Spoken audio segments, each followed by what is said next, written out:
Halo Sobat Genbi, selamat datang di Genpod, Genbi Podcast.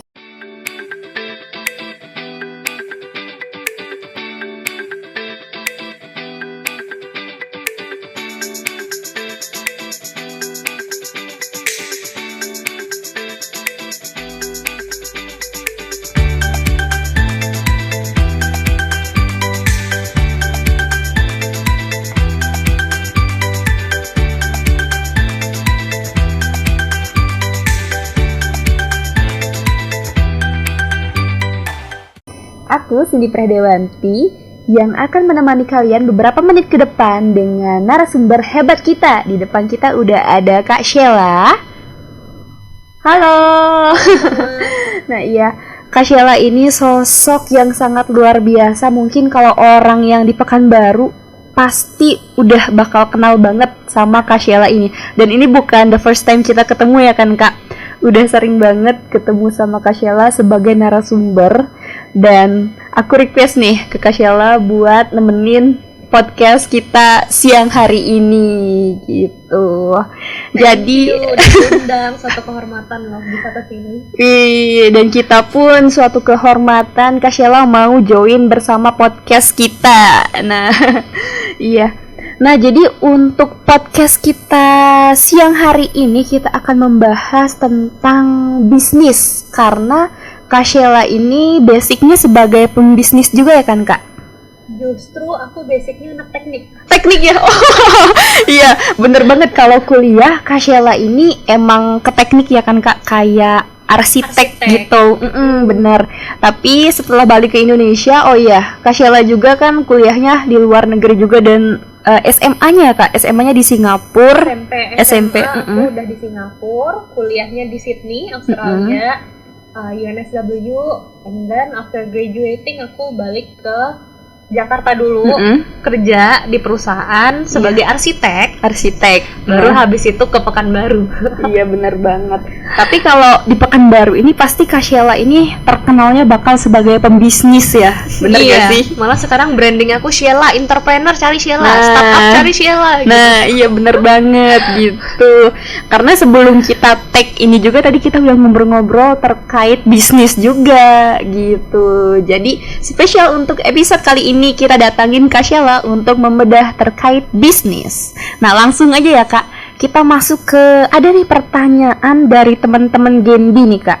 Nah mungkin yang pertama ini kita pengen tahu awal mula Kak Sheila terjun ke dunia bisnis. Karena tadi kan Kak Sheila bilang kuliahnya teknik, kok bisa nih masuk ke bisnis? Apa sih alasannya gitu? Langsung aja Kakak bisa dijawab. Oke. Sebenarnya awal mulanya dibilang mau jadi pembisnis enggak juga ya. Jadi awal-awalnya tuh as I mentioned, aku kuliah arsitek, pengalaman kerja aku arsitek semua, bahkan kembali ke Indonesia pun kerjanya di arsitek dulu gitu. Nah tapi satu hal yang aku realize saat itu adalah kok aku nggak puas ya hanya dengan begini aja. Kayaknya aku banyak banget kreativitas yang pengen aku luangin, banyak banget kayaknya yang aku rasa aku punya talenta tapi nggak dikembangkan gitu. Iya betul. Nah habis itu dan mungkin karena anak ya Gen Z juga kali ya Sheila.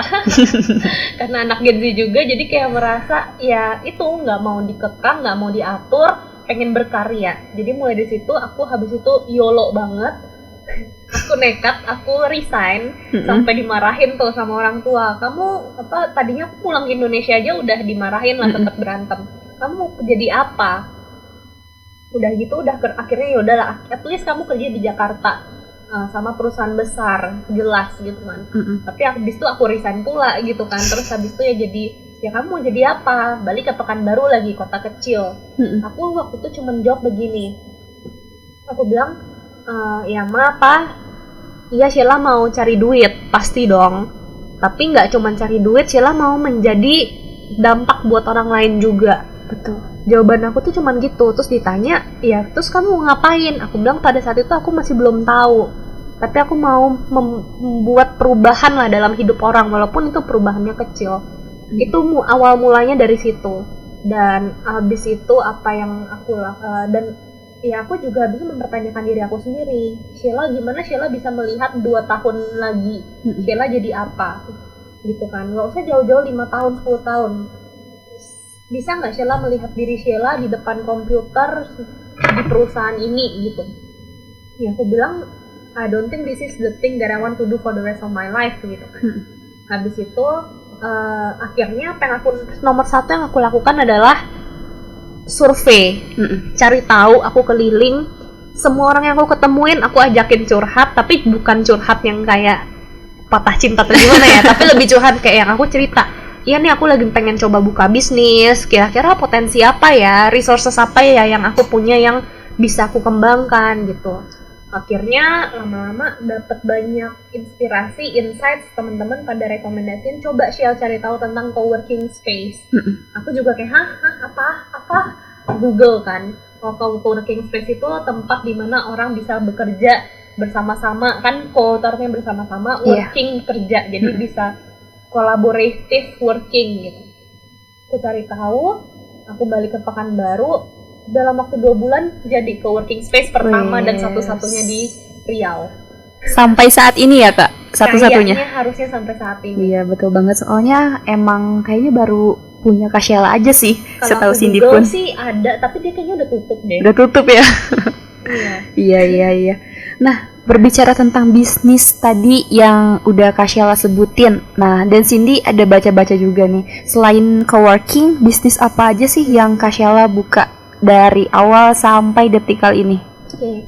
Jadi memang awalnya aku basicnya di coworking space aku, dan habis itu ya dari situ aku cari juga apa nih yang berkaitan juga di situ kan. Jadi dari coworking space sebenarnya bisa dibilang secara tidak langsung kita jadi EO juga. Iya betul. Event organizer, tapi bukan buat kondangan ya. EO-nya tuh lebih kayak kita ke pelatihan, bikin self development buat anak-anak muda, workshop, seminar, yang begitu-begitu yang sifatnya mengedukasi anak-anak muda yang ada di Pekanbaru. Terus habis itu kalau coworking space sendiri basic bisnisnya itu kita ya sewain tempat buat orang kerja, ada ruang meeting, kantor dan lain-lain. Terus habis itu kita sebagai arsitek aku juga masih jalan, walaupun aku kayak ya bisa dibilang freelance lah, nggak mau yang terlalu habis waktunya di situ, tapi aku masih menjalankan itu, masih ada beberapa project yang kita handle juga, dan juga aku lagi baru mulai bisnis madu juga. Oh iya, tahu. Itu yang random banget sih, tapi kenapa aku mulai bisnis madu tuh juga awal-awalnya ada kelompok peternak madu datang ke aku bilang, Mbak kita kan dari hutan, kita nggak ngerti, jaringan internet aja nggak ada di hutan, kita nggak ngerti, dibilang digital marketing, branding yang gitu-gitu. Iya. Mbak kan banyak nih membina startup, bisa nggak bantuin kita juga yang ada di pedalaman gitu. Akhirnya aku survei, ya aku tergerak lah untuk membantu kesejahteraan ya para peternak ini, karena mereka kesulitan dalam menjualkan produk yang sudah mereka hasilkan. Terus mulai dari situ aku juga di satu sisi berpikir, aku selama ini bilang ke orang entrepreneur gitu kan, tapi bahkan aku nggak pernah merasakan pain points-nya jadi UMKM gitu. Betul. Makanya aku habis itu ya terjun langsung biar aku tahu apa sih kendala jadi UMKM, kesulitannya apa sih, supaya ya dengan resources yang aku punya, experience dan juga networking yang aku punya, aku bisa do something juga nih buat para UMKM yang ada di Pekanbaru dulu lah ya. Kita nggak ngomongin Riau lah, terlalu muluk-muluk, yang ada di lingkaran-lingkaran aku dulu lah gitu. Iya. Mulai dari situ sih. Jadi so far itu dulu aja. Kita kembangin yang udah ada dulu aja, belum nambah bisnis yang lain. Betul sih. Tapi Kak Sheila kan punya kafe juga ya sama salon. Ada kafe dan salon juga terlupakan karena itu part of coworking. Iya jadi di coworking aku ya ada salon, ada kafe, sama ada tempat meeting gitu. Jadi apa yang bisa dibisnisin kita bisnisin lah. Semua yang penting dapat cuan. Tipe kalau anak muda zaman sekarang ya. Iya. Oke Kak Sheila, untuk next question nih. Nah kalau terkait misalnya ada anak muda nanya ke Kak Sheila, Kak aku pengen buka bisnis nih, kalau menurut Kak Sheila bisnis apa yang tepat harus aku buka yang emang berpotensi berkembang dan nggak mudah terbawa zaman, karena zaman sekarang itu banyak kan Kak orang yang tiba-tiba jadi pengusaha dadakan terus kayak cuman sebulan 2 bulan terus tutup gitu. Nah kalau Kak Sheila sendiri mau rekomendasiin bisnis apa? Oke. Kalau dibilang bisnis apanya, itu balik lagi ke masing-masing. Tapi bisa dibilang 9 dari 10 anak muda yang datang ke aku dan itu udah lumayan banyak banget lah ya. 9 dari 10 yang datang ke aku pasti kena marah sama aku dulu. Karena mereka ya itu benar, banyak yang kayak, wih ini keren nih, mau bikin ini gitu kan. Tapi aku habis itu tanya, kalian mau jual kemana? Oh ya nanti kita jual di sosmed, kita jual di Shopee, kita jual di sini, gini-gini. Aku cuman kayak ya udah coba aja dulu. Nah nanti berapa bulan kemudian mereka balik, baru kan bilang Kak nggak laku Kak, iyalah gitu loh. Nah kebanyakan anak-anak muda nih aku bilang naif banget ya. Dimana mereka berpikir oh dengan mereka menciptakan sesuatu itu udah otomatis bakal laku dan akan ada yang membeli.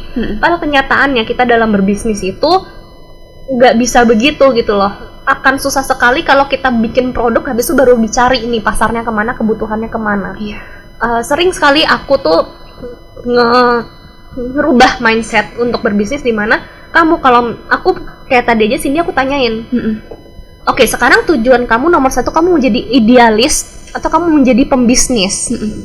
Walaupun memang bisa digabungkan keduanya, tapi itu membutuhkan waktu, effort, resources yang sangat banyak dan sangat lama lah. Iya betul. Kalau kamu tujuannya mau cari duit dulu, kamu jangan jadi idealis dulu.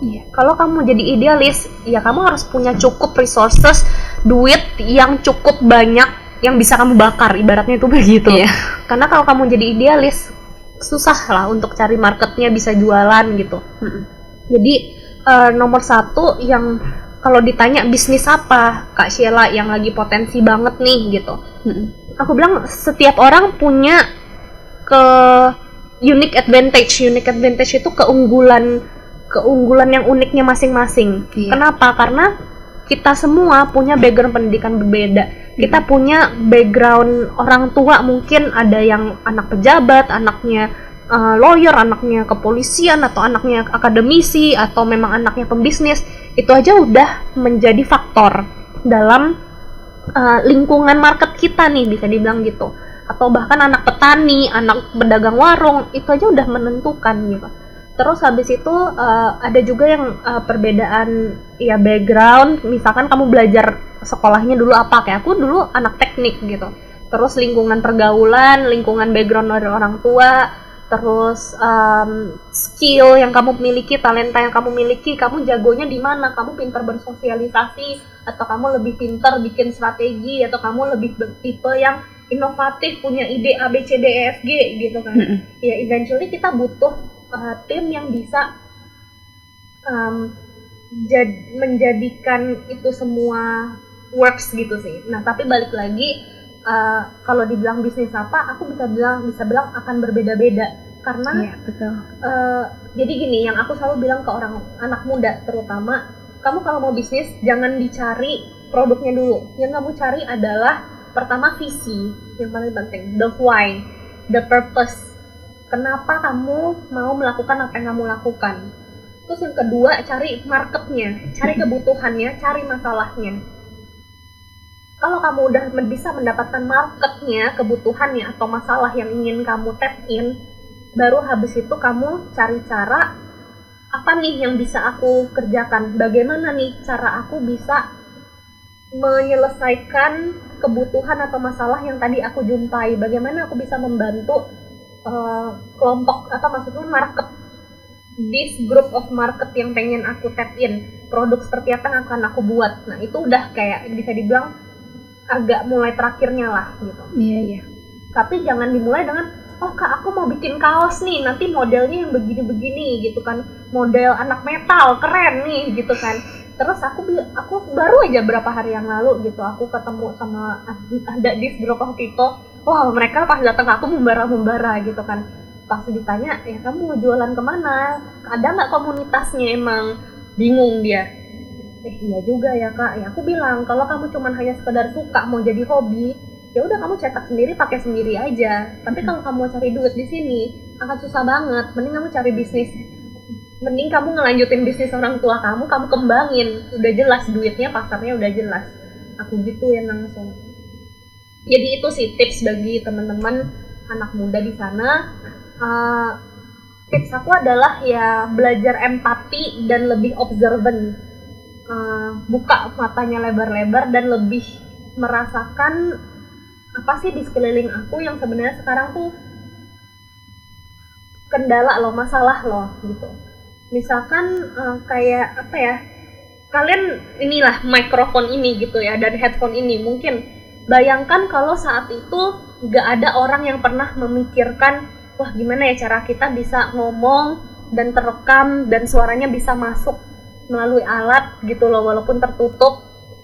Nah kan ada nih inovator yang memiliki ide ini yang akhirnya bisa dijadikan realita gitu sebagai inovasi gitu. Sesimpel itu gitu. Atau bahkan sesimpel mungkin pensil mekanik gitu. Ada loh dulu orang yang memikirkan untuk wah kalau pensil serut susah ya, mesti bawa serutan kemana-mana, kotorannya kemana-mana, akhirnya diciptakanlah pensil mekanik misalkan, contoh seperti itu adalah inovasi dan kreasi gitu kan, dan dimana habis itu ya akhirnya jadi bisnis juga eventually. Gitu sih contohnya. Berarti yang namanya bisnis itu kita harus ngangkat dari yang terdekat, misalnya masalah-masalah yang kita lihat dulu ya guys sih Kak, secara simpelnya gitu. Kebutuhan atau masalah. Betul. Terus kalau kayak orang-orang, kan sekarang banyak tuh Kak reseller. Nah kalau kayak orang reseller produk, itu bisa dikatakan pembisnis atau enggak Kak kalau menurut pandangan Kak Sheila? Terus kalau itu pertanyaan next ya. Nah mungkin yang lainnya kayak kalau Kak Sheila pribadi, Kakak ada enggak so far minat pengen buka misalnya baju brand yang emang misalnya Sheila gitu, nama brand bajunya gitu. Karena kan Kakak udah punya cafe, co-working, yang madu tadi Kakak sebut ya.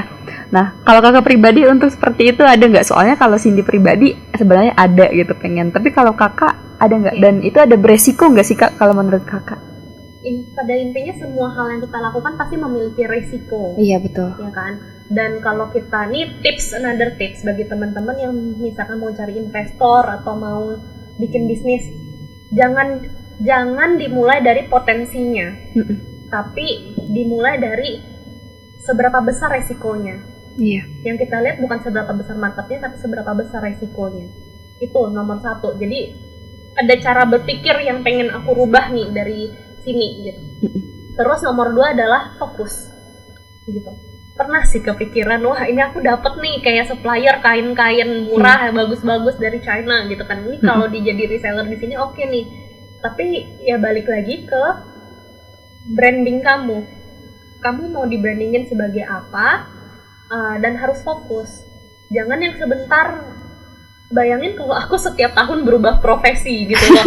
Tahun ini aku jadi arsitek, tahun ini aku jadi startup, tahun ini aku jadi entrepreneur, tahun ini aku jadi ekonomi kreatif, tahun ini aku jadi jualan madu, tahun ini aku jadi fashion, tahun ini aku jadi apa gitu.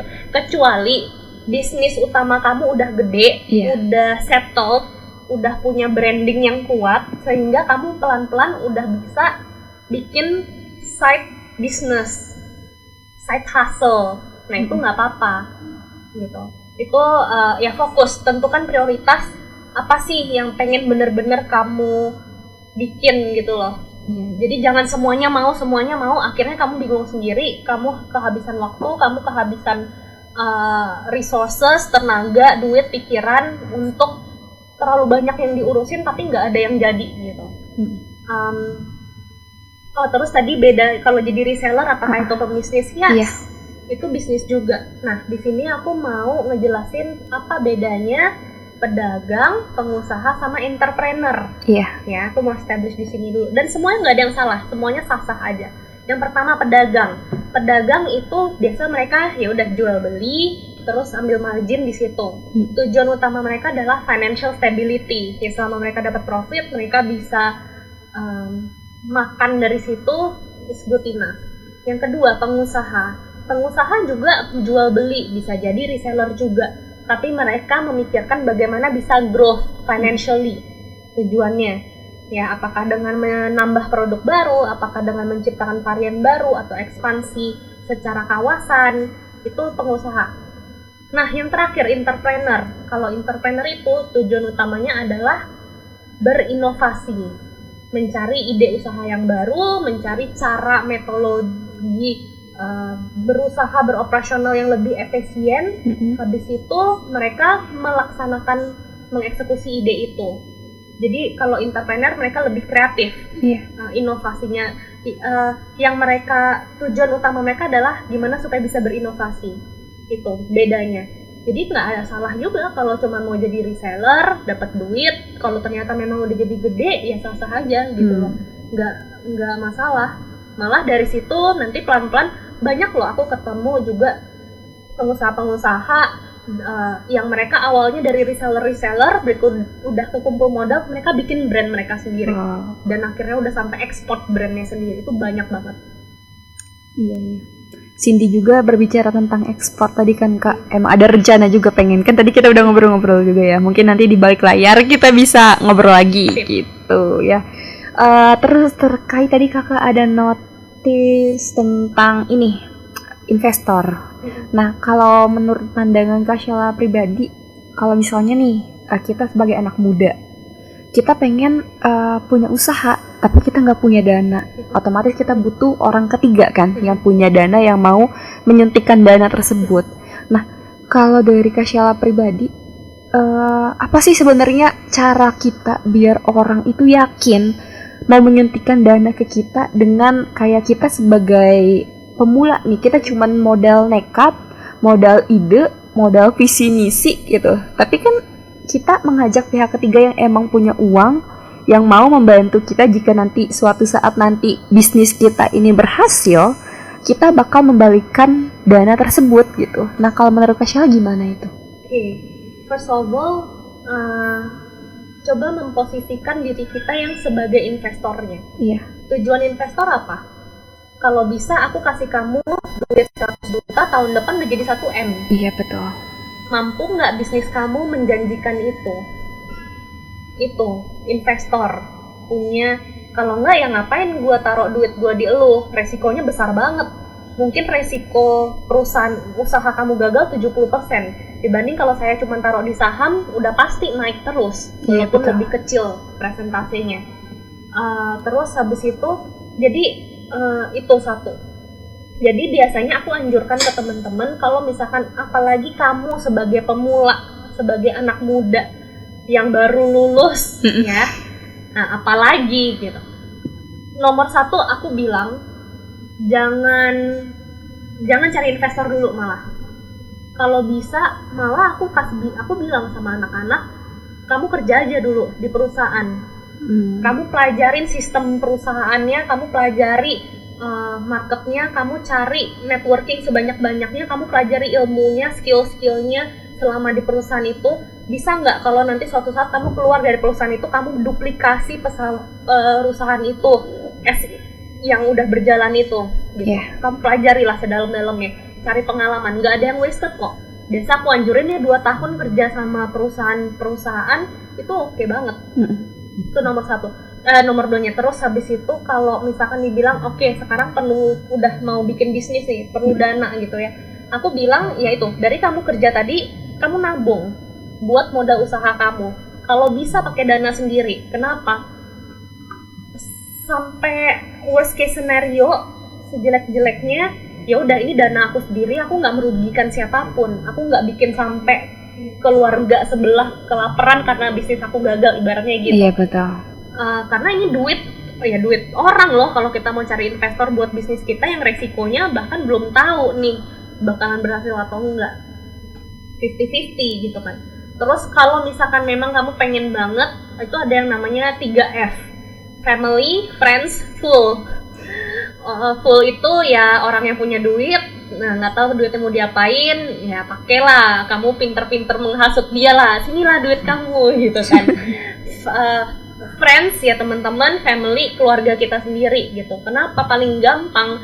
Karena ya mereka paling nggak sampai kita gagal ya mereka nggak masih kayak memaklumi lah, karena mereka punya ikatan relationship ya sebagai keluarga atau gimana gitu. Iya, betul. Tapi kalau kamu bayangin kamu udah pinjamnya ke investor, ke bank ataupun ke apa tuh yang suka pinjemin modal-modal liar itu kan, wah kamu tuh bisa dikejar-kejar utang kamu tuh sampai kayak mungkin sampai kepolisian, dikejar sampai ke luar negeri kali gitu loh. Masalahnya tuh udah akan jadi besar banget. Setiap hari rumah kamu bakal digedorin, diancam-ancam, diteriakin, dan ya masa depan kamu kalau sampai itu udah terjadi ya udah bisa dibilang suram lah gitu kan. Iya. Jadi aku selalu nggak terlalu menyarankan lah untuk langsung cari investor. Iya. Dan another way juga adalah mencari partner.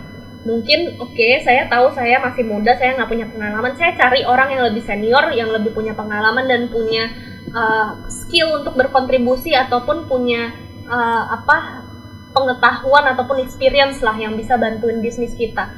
Cari partner ataupun ya bisa juga cari partner yang mungkin memang dia udah punya dana dan dia mungkin bisa berkontribusi dalam segi marketingnya atau relasinya, things like that. Jadinya barengan nih, kolaborasi, cari tim gitu. Itu juga another way. Menjawab kan? Menjawab banget. Nah, mungkin tadi Kak Sheila ada nyebut tentang partner ya, partner kerja gitu. Nah, kalau dari sudut pandang kakak, kalau misalnya kita ingin jadi pembisnis dan kita butuh teman nih, nah kriteria teman seperti apa sih sebenarnya yang emang benar bisa membantu kita kerjasama dengan baik mengembangkan si bisnis tersebut? Atau jangan malahan kalau Cindy pernah dengar kan, semakin banyak orang di dalam semakin rawan ada konflik lah, ada inilah, beda pemikiran, beda segala macam, malah ujung-ujungnya pecah bukan karena si bisnisnya nggak laku, tapi tujuan orang di dalam bisnis ini udah beda-beda gitu. Nah, kalau menurut Kak Sheila untuk hal seperti ini gimana tuh? Kayak ini aku baru aja ngobrolin sama temen kan beberapa hari yang lalu. Kita bilang gini, lu kalau mau bisnis sama teman di awal lu udah harus siap kehilangan teman itu. Suram sih kedengarannya ya, tapi that's the thing. Aku pun pernah mengalami ya.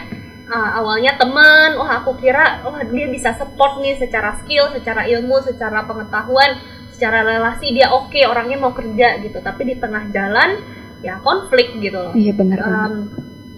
Dia tidak bisa menerima cara kerja aku tidak bisa menerima cara kerja dia. Ternyata visi dia ke sana, visi aku ke sana gitu loh, berbeda. Dan ini sih yang paling pentingnya. Pertama tuh harus memiliki visi yang sama. Dan bisa dibilang cari tim itu ya susah-susah gampang sih, kayak kita cari pasangan hidup kan ya. Kayak ya kita nggak mau gitu cari partner atau pasangan hidup yang kayak cuman buat setahun, tapi kita mau cari pasangan hidup ataupun partner bekerja yang bahkan long lasting ya kan, yang ya bisa, kalau bisa nikahnya sekali aja lah gitu. Benar. Kan jangan cerai nikah gitu ya. Sama juga kayak begitu, harus punya visi yang sama, chemistry-nya cocok, saling melengkapi.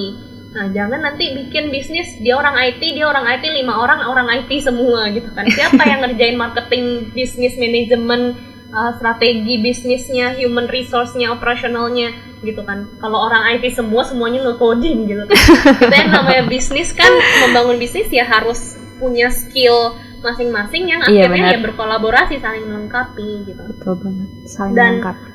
Aku memang ada pepatah bilang tuh begini, if you wanna go fast, you go alone, but if you wanna go far, you go together.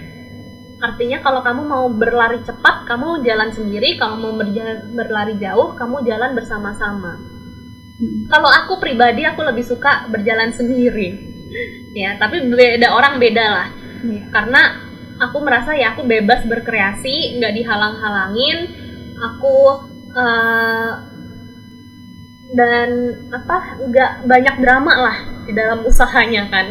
Karena aku juga pernah nih mengalami yang berdrama-drama, karena there are a few of us there, banyak interest yang berbeda-beda, banyak motivasi, keinginan yang berbeda-beda di dalam situ, banyak clash of karakter juga. Dan aku banyak banget juga ketemu teman-teman yang akhirnya bisnisnya tutup padahal bisnisnya laku gara-gara internalnya konflik. Kita bisa lihat contohnya banyak lah di sekeliling kita. Terus tapi ya memang kalau kita tahu nih kapasitas diri kita, oke, gue nggak bakalan mampu kerjain ini sendiri, cari partner. Dan ini sih plus minus semua ya. Aku selalu bilang there's always two sides of a coin. Satu koin selalu punya dua sisi. Ada plusnya, ada minusnya pasti. Di satu sisi semakin banyak orang memang semakin banyak yang kerja, banyak yang kerja bantuin nih penyebarannya, progres bisnisnya gitu. Tapi yang namanya kita berhubungan dengan manusia pasti orangnya unik-unik kan. Gitu. Dan ada juga bilang sebanyak-banyaknya orang semakin bagus karena marketing kamu, jaringan dia bisa tarik sana tarik sini gitu. Betul. Iya emang. Tapi ya itu yang tadi aku bilang, semakin banyak orang konflik dramanya juga akan semakin banyak gitu kan. Jadi ya pikir dua kali lah. Kamu tergantung lagi bisnis kamu mau, model bisnis kamu seperti apa, terus ya habis itu start from there gitu. Makanya visi kamu masih jelas, the purpose kamu masih jelas. Kenapa kamu mau bikin apa yang kamu lakukan? Baru nih perenterelannya nanti baru kayak puzzle mulai nyatu semua gitu. Betul banget. Oke. Jadi udah berapa lama ya kita ngobrolnya masalah bisnis, udah sampai ke dalam-dalamnya bisnis. Seru sih kalau udah ngomongin ini. Iya, seru banget sih. Nah mungkin untuk terakhir nih Kak Sheila, terkait pesan, atau mungkin kalau tadi kan tips dan triknya udah dikasih tahu, tapi ini pesan, lebih ke pesan ke teman-teman Gen B ataupun ke teman-teman lainnya yang ingin mempunyai bisnis gitu, memulai bisnis, merintis bisnis gitu. Apa sih pesan Kak Sheila untuk mereka? Termasuk ke aku juga. Oke, ini yang selalu aku bilangin ke anak-anak muda sekarang adalah, aku yakin banget kalian ini udah di umur-umur, di fase-fase yang akan merasakan namanya itu quarter life crisis gitu kan, krisis perempatan tahun, perempatan hidup gitu, dimana kalian tuh bingung, hidup gue mau kemana, apa tujuan hidup gue, apa yang akan gue lakukan selama 10-15 tahun ke depan, aku nggak tahu nih mau ngapain nih habis ini, mau stay di mana, mau ngambil apa lagi gitu kan. Hey, it's okay, everyone is going through that phase, dan gak ada yang salah, kalian masih muda, cobain aja. Kalian, daripada kalian menyesal tidak mencoba sama sekali, lebih baik kalian menyesal karena telah gagal. Betul. Aku bilang sama anak-anak, fail fast, learn faster. Gagal cepat, belajar lebih cepat lagi. Dan yang paling penting, apa yang harus kalian lakukan pada fase-fase itu adalah 3 hal. Kalian harus menjaga net worth kalian. Net worth itu apa? Yang pertama itu adalah skill. Kamu jagonya di apa? Kamu jago masak, dalamin skill itu. Kamu jago di public speaking, asah skill itu sampai benar-benar profesional. Jangan cuman yang som-som kuku gitu ya. Karena zaman sekarang kalau kita cuman som-som kuku doang, ya nobody need you gitu loh. Kayak orang banyak kok di luar sana yang lebih talented dan lebih oke daripada kamu. Kenapa orang lain harus memilih kamu dibanding orang lain? Because of your skill gitu. Yang kedua, reputasi, influence, networking.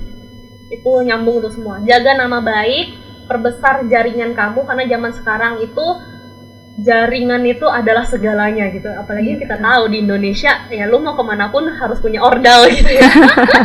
Nggak muluk-muluk lah, itu kenyataan lah. Harus punya reality gitu. Mau sehebat apapun kita, tapi kalau kita nggak punya teman, kita nggak punya ordal, ya cuma gitu kan. Orang yang bego malah bisa dapet itu posisi. Sindiran, senggol dong. Ups, nggak nyindir siapa-siapa ya. Tapi ini in general lah, kita semua tahu. Terus yang ketiga adalah your health. Jaga kesehatan kamu, karena kalau kamu udah sakit ya percuma, you can do all these things gitu. Jadi itu dijaga sambil pelan-pelan, ya kamu coba aja.